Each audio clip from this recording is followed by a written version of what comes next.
মালাটার নামটা কি? চেরি ফুলের মালা, এটা নাম। প্রেম কোথায়? এই যে ফুলগুলোকে এক জায়গায় কিন্তু ধরে রেখেছে একজন, তার নাম প্রেম। সেটা দেখুন এর ভেতরে আছে সুতো, নালে একসঙ্গে থাকবে না। তাহলে নামের মধ্যে প্রেম আছে। যেমন বীজের মধ্যে বৃক্ষ থাকলে চোখে না যায় দেখা, নামের মধ্যেই কৃষ্ণ আছে চূড়া ধরা বাঁকা, সব নয়নে যায় না দেখা। গুরু কৃপা ছাড়া ওটা বোঝা যাবে, বুঝে নেওয়া গেল। তাহলে সত্য যুগে হরিনাম দিল, কিন্তু ওই মায়ের মিষ্টি দেওয়ার মতো আধখানা প্রেমটা দিলেন না, ওটা কেটে রাখলেন, উদ্বৃত্ত করে নিলেন। ত্রেতা যুগেও তাই, নাম দিলেন প্রেম দিলেন না। তারপরেও নাম দিলেন প্রেম দিলেন না। এই যে 3 যুগ থেকে উদ্বৃত্ত করলেন। আস্তে আপনাদের কাজ বাড়িতে মাল যদি উদ্বৃত্ত হয়ে যায়, এখন বাতাসা ছড়াওনি, এমনি আসলে লোক নেই, আবার বাতাসা ছড়াচ্ছে।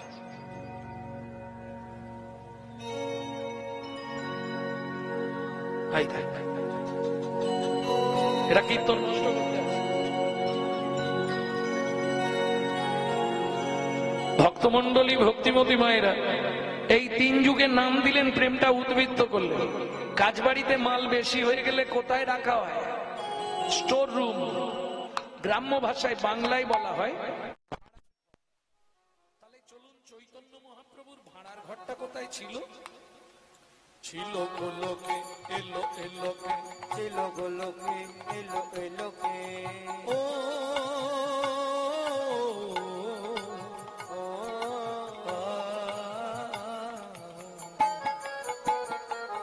ছিল গোলকে, এলো এলোকে, ছিল গোলকে, এলো এলোকে। পেলো গোলকে নাম, পেলো গোলকে নাম, পেলো গোলকে নাম। ছিল গোলকে, এলো এলোকে, ছিল গোলকে, এলো এলোকে। গোলকের গোপন প্রেম,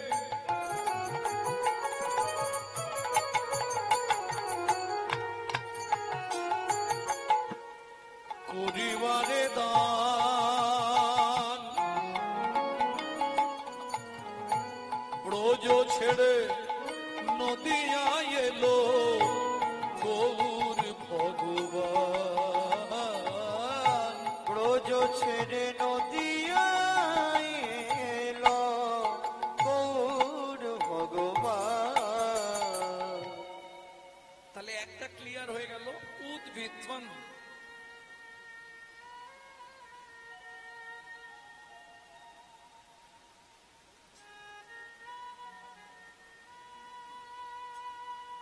উদ্বৃত্তং ক্লিয়ার হলো মায়েরা। নৈবৃত্তং আমাদের নিত্য প্রয়োজন কি? বেঁচে থাকতে গেলে প্রত্যেকদিন আমাদের 4টে জিনিস প্রয়োজন।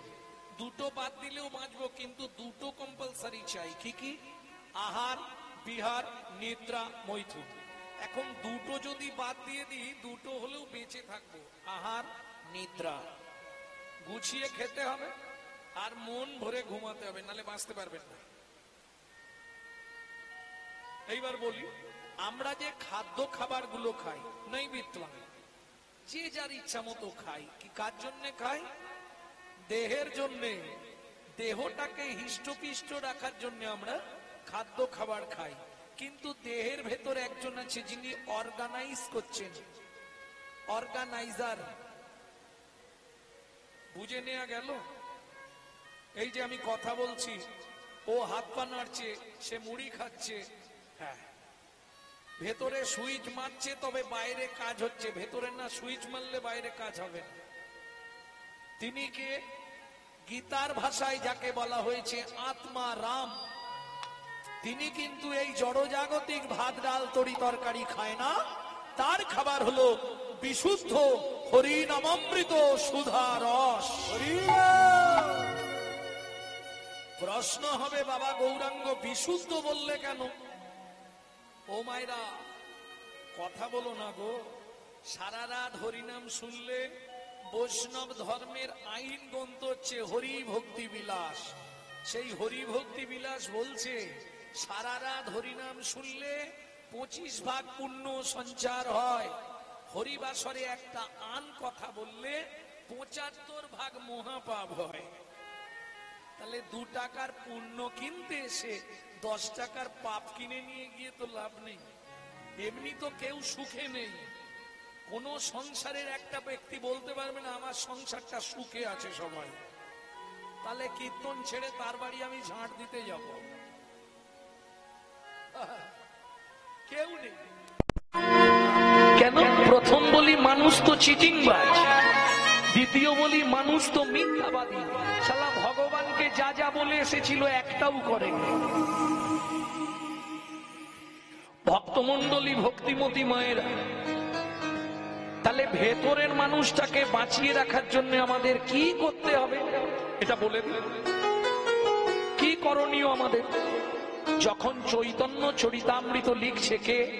কৃষ্ণদাস কবিরাজ গোস্বামী ঠাকুর মহাশয়। তখন তার বয়স কিন্তু 80 বছর। ভাবতে পারছেন? 80 বছর। হাত চলছে না, হাত থরথর করছে। একদিকে রেখেছে গোবিন্দ ঘোষের কর্চা, আর একদিকে রেখেছে মুরারি গুপ্তের কর্চা। কর্চা মানে তাল পাতার লেখা। ওই দেখে দেখে চৈতন্য চরিতামৃত লিখছে। গভীর রাত্রিতে মহাপ্রভু স্বপ্নাদেশ দিলেন, কৃষ্ণদাস কে? আমি শ্রীকৃষ্ণ চৈতন্য মহাপ্রভু। বলো দয়াময়, শুনো কৃষ্ণদাস, তুমি আদি লীলায় 6টা লাইন মোটা কালি দিয়ে লিখে দাও জীবের নৈতিক কর্তব্য কি। সেই জায়গায় যদি পাড়ায় কারো চৈতন্য চরিতামৃত থাকে পুরনো, আদি লীলা খুলে দেখবেন ওই 6টা লাইন মোটা কালিতে লেখা। কি ছিল? নৈবেত্বাং সাথে পাঁচে মিলি নিজ দাঁড়েতে বসিয়া, হাতে পাঁচে মিলি নিজ দাঁড়িতে বসিয়া, কীর্তন করো সবে করো তালি দিয়া, কীর্তন করো সবে করো তালি দিয়া। প্রভু কি গাইব আমরা? 16 নাম 32 অক্ষর হয় মহামন্ত্র, 16 নাম 32 অক্ষর হয় মহামন্ত্র, যাইয়া গৃহেতে জপ হইয়া স্বতন্ত্র, গাইয়া গৃহেতে জপ হইয়া স্বতন্ত্র। আচ্ছা প্রভু, কোন নিয়ম আছে? কোন নিয়ম নেই। খাইতে শুইতে না লবে যথা তথা, খাইতে শুইতে না লবে যথা তথা, স্থান কাল পাত্র নাই নিয়ম বিধি তথা, স্থান কাল পাত্র নাই নিয়ম বিধি তথা। ও মায়েরা, আমার দিকে একটু লক্ষ্য রাখবেন। হ্যাঁ, সব কথা তো মুখে বলা যাবে না, আকার ইঙ্গিতে বুঝিয়ে দেবো। সময় পেলেই গাইবে, সময় পেলেই গাইবে, সময় পেলেই গাইবে, সময় পেলেই গাইবে, তোমার কাম কামনা দূরে যাবে, সময় পেলেই গাইবে, কাম কামনা দূরে যাবে, তোমার প্রেমানন্দের উদয় হবে, কাম কামনা দূরে যাবে, তাই গৌরী হরি বল, হরি বল। আনন্দের উদয় হবে, কাম কামনা দূরে যাবে, আনন্দের উদয় হবে, কাম কামনা দূরে যাবে, সময় পেলেই গাইবে, সময় পেলেই গাইবে। বিদ্বাং কিং কর্তব্য বিমূঢ়। আমার বৃত্তিটা কি হবে? আমি বলছি নি যে তুমি মালা তিলক করে রাস্তায় রাস্তায় ঘোরো, কলিযুগে সেটাও পারবে না। হঠাৎ করে তুমি মালা পরবে কি তিলক করবে, গোটা পাড়ায় সমালোচনা শুরু হয়ে যাবে। দেখেছিস? হারানের বউ আমার ভক্ত হয়ে গেল রে। আর বলবেন না গো,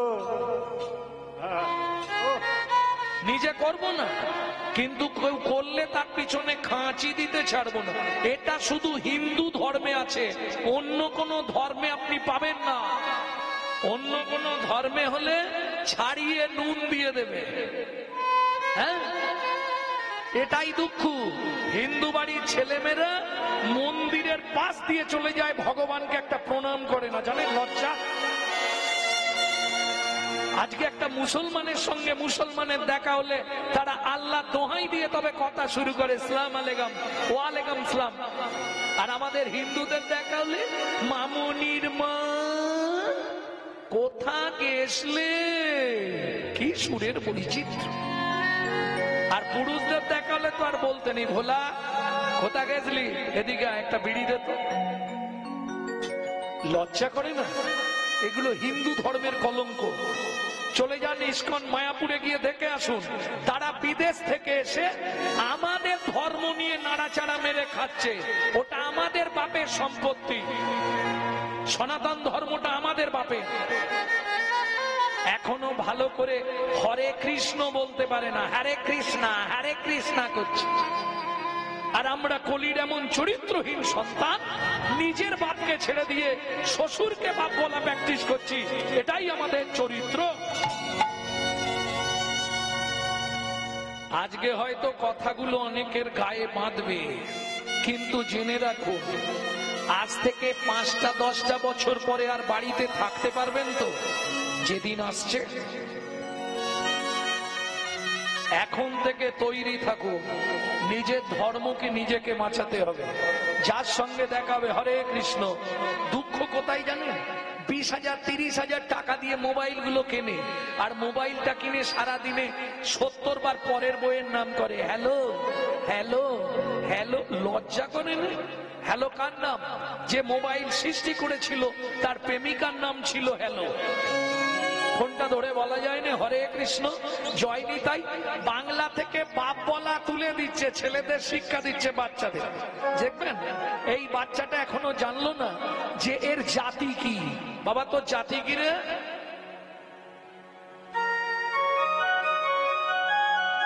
যদিও শেখানো হয় কোতকে কোতকে বলবে হিন্দু। তোর ধর্ম কি? ওই ছেলেটাকে জিজ্ঞেস করুন সকালে ঘুম থেকে উঠলে কি বলতে হয়? Good morning. উচ্চ শিক্ষায় শিক্ষিত করছে, বাপ বলা তুলে দিচ্ছে ড্যাড, আর সেই ছেলেই বড় হয়ে বলছে এবার শালা হ্যাট। জৈসা গুরু তৈসা চেলা, মাগদা ভেলি তো দেতা ঢেলা। তুমি যেমন তৈরি করবে তেমন হবে। মাতৃবাদ পরদারেষু পরদব্যেষু লষ্টবাদ আত্মবাদ সর্বভূতেষু চ মান্যতে সপণ্ডিত। এই শিক্ষাগুলো দেওয়ার দরকার। ভক্তমণ্ডলী, ভক্তিমতী মায়েরা, আজকে আমরা মানছি না বলেই আমাদের এই অবস্থা। কোন মানুষটা সুখে আছে বলুন তো? একটা ব্যক্তি হাত তুলে বলুন বাবা গৌরাঙ্গ আমি চির সুখে শান্তিতে আছি। নেই। কেন নেই? এই প্রসঙ্গে যদি শুনতে চান একটা গান আপনাদের শোনাবো, বিশ্বকবি রবীন্দ্রনাথের। গাইব কি? তুই ঠেলে এসেছিস কারে মন রে, তুই ফেলে এসেছিস কারে মন রে আমার। জনম গেল শান্তি পেলি না রে, মন রে আমার। তাই জনম গেল শান্তি পেলি না রে মন রে আমার। ফেলে এসেছিস কারে মন রে আমার। ফেলে এসেছিস কারে মন রে আমার। ও মায়েরা, সেদিন কিন্তু দুজনেই কাঁদছিলাম। কে কে দুজন কাঁদছিলাম? আমি কাঁদছিলাম, আমার মা কাঁদছিল। আস্তে আমি কাঁদছিলাম কেন? ওপর দিকে পা, নিচের দিকে মাথা, 32টা নারীর বন্ধন, কৃমিকীটের কুটকুট কামড়। বারবার বলছিলাম ভগবান পৃথিবীতে নিয়ে চলো, তোমাকে ছাড়া কাউকে চিনব না। বলেছিলাম না? ও মায়েরা, সেই সময়টা ভাবো, আমার মাও কাঁদছিল। 2 হাত মুঠো করে, হাতের ওপর হাত, দাঁতের ওপর দাঁত দিয়ে ভগবান আমাকে পার করে দাও, ভগবান আমাকে পার করে দাও, ভগবান আর পাচ্ছি না, ভগবান একটু কৃপা করো, একটু দয়া করো। মনে আছে? কিরে মানুষ, আজ সব ভুলে গেলি? যে পথ দিয়ে চলে এলি সে পথ এখন ভুলে গেলি রে। যে পথ দিয়ে চলে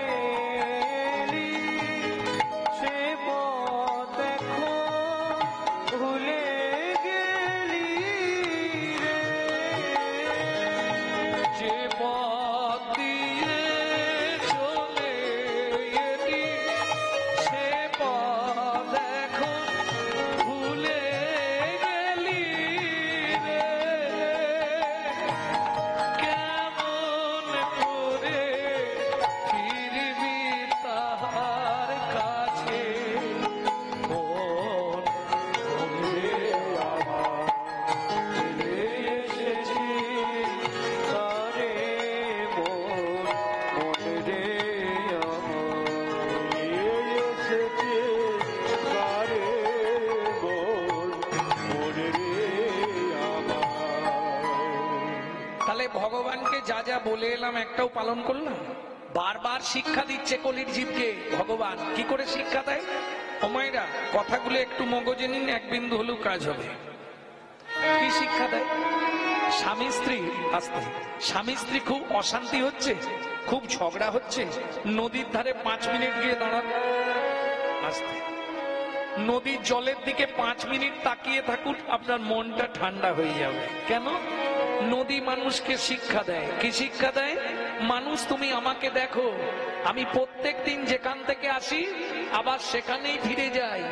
মানুষ, তুমি ভুলেই গেছো যেখান থেকে এসেছো তোমাকেও কিন্তু সেখানেই ফিরতে হবে, তোমারও দিন এগিয়ে আসছে। মৃদুমন্দ বাতাস বইলে গাছের পাতায় পাতায় ঘষা দিয়ে তারাও ভগবানের নাম করে। এতেও তুমি যদি না বুঝতে পারো, তাহলে শোনো, সকালবেলা যখন ফুল তুলতে যাবে, ফুলটা গাছ থেকে না ছিঁড়ে এইভাবে 2 হাত দিয়ে ফুলটা চোল করে ধরে দেখবে, তাকিয়ে 5 মিনিট জিজ্ঞেস করবে, বল না ফুল, তুই তো চলতেও পারিস না, বলতেও পারিস না, অপরের সাহায্য নিয়ে তুই গোবিন্দ চরণে পৌঁছে গেলি। আমি মানুষ, আমার জ্ঞান বুদ্ধি বিবেক বৈরাগ্য চলা বলা কথা সব থেকেও আমি গোবিন্দ চরণে পৌঁছাতে পারলাম না। বল না ভুল, তুই কোন জন্মে কোন সাধনা করেছিলি শ্রী গোবিন্দের চরণ পেলি? তাই গৌর হরি বল।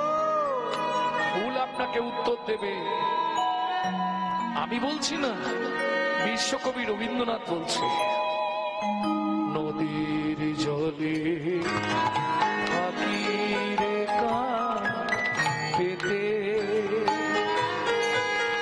কাঁপে রে প্রাণ পাতার মোর মোরেতে। নদীর জলে থাকিরে কাঁপেতে, কাঁপে রে প্রাণ পাতার মোর মোরেতে। মনে হয় রে পাবো খুঁজে ফুলের ভাষা, যদি বুঝি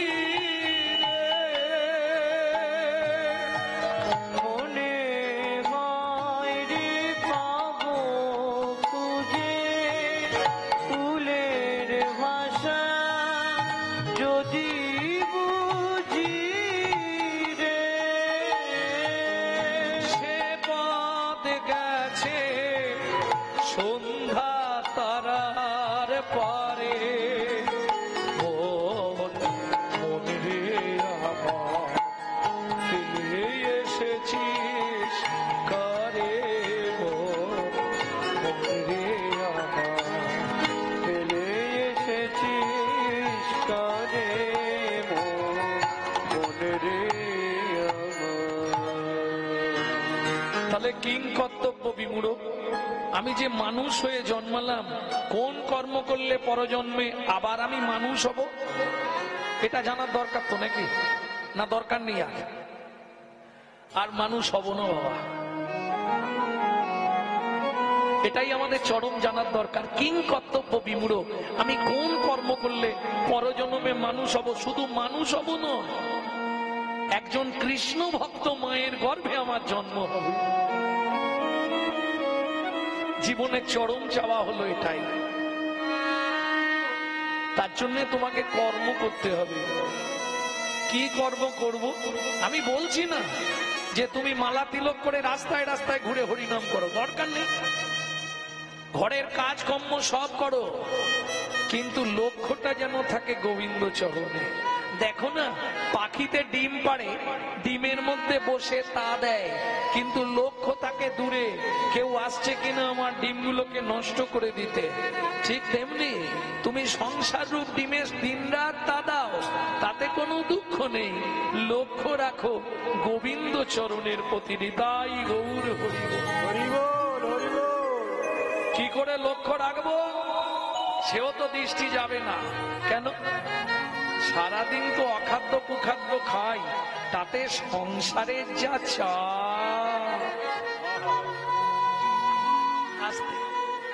ছেলে মেয়ে খেয়ে স্কুল যাবে, স্বামী সেদিকে শ্বশুর শাশুড়ির ওষুধ 14 বার, সেদিকে জমিতে লোক লেগেছে, কোন দিকে কোন দিকে যে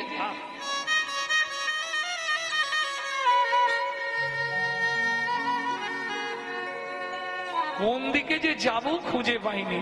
ও মায়েরা, মানুষ তুমি নিজেকে খুব চালাক ভাবো, মানুষ নিজেকে খুব চালাক ভাবে, কিন্তু জেনে রাখো যে যত চালাকি করো, যে করবে যত চালাকি, যাবার আগে বিছানায় ফেলে রোগড়ে রোগড়ে মারবো, তখন বুঝবে জীবনের জ্বালা কি।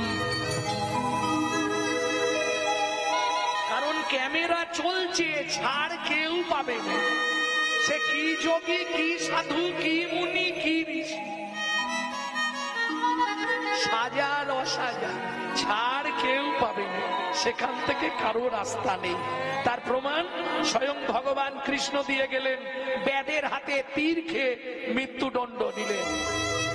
রামচন্দ্র সরজু নদীতে গিয়ে সুসাইড করলেন। ভক্তমণ্ডলী, ভক্তিমতী মায়েরা, এগুলো বুঝতে হবে।